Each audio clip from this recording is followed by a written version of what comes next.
Now, Egypt is dealing with a situation of its own today. At least 15 people have been injured in a fire. Egypt's Interior Ministry said the fire erupted early Monday morning inside a 6-story hotel known as Hotel Andalusia. The flames quickly spread to an adjacent warehouse building. The street is packed with street vendors and small shops. Now, Army fire engines as well as dozens from Cairo's Fire Department are working on extinguishing the blaze. All hotel guests, though, have been evacuated. 6 of the injured have been treated for breathing difficulties on the site, while others were taken to a nearby hospital and are reportedly in a stable condition. The cause of this blaze, though, is unknown at this stage, but an investigation is underway. When I arrived there, I found the whole area on fire, the market, the buildings and our stores. I can't describe who did this, but as you can see, everything was burned down and the fire spread from one building to another and everything became messy. Now let's get you more on this story. I'm joined live from Cairo by CCTV's Adel Al-Marouki. Adel, of course, great concern that the fire would spread to neighboring buildings. Just tell us, is the blaze now under control?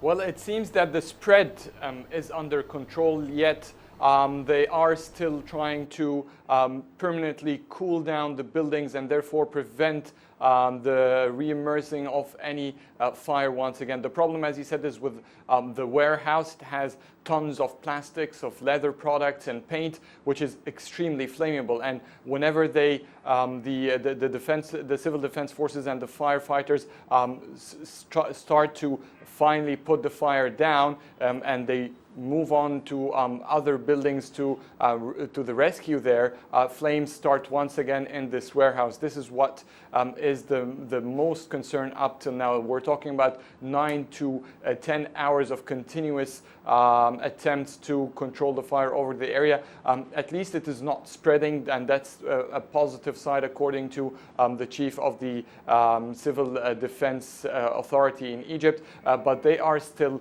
pushing. They pushed forward about 35 fire trucks and 25 ambulances to the scene just in case anything emerges once again. As you said, the numbers are actually increasing.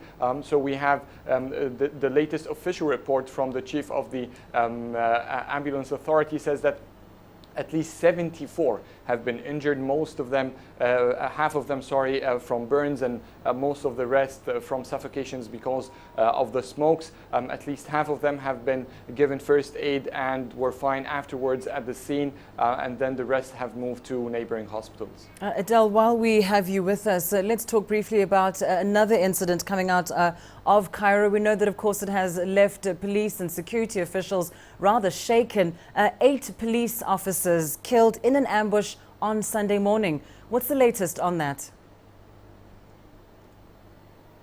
Well, security forces are still trying to find who is behind it, or at least capture or arrest the perpetrators. There have been some reports online from supporters of ISIL that their members or militants have conducted this operation. They were bragging with it on social media, and they said that all their fighters returned back to their safe havens within a few hours after the incident itself. A video earlier today was released showing the incident itself and the attack while it is happening, and it took several minutes for them to get off the truck and spray the security forces with bullets.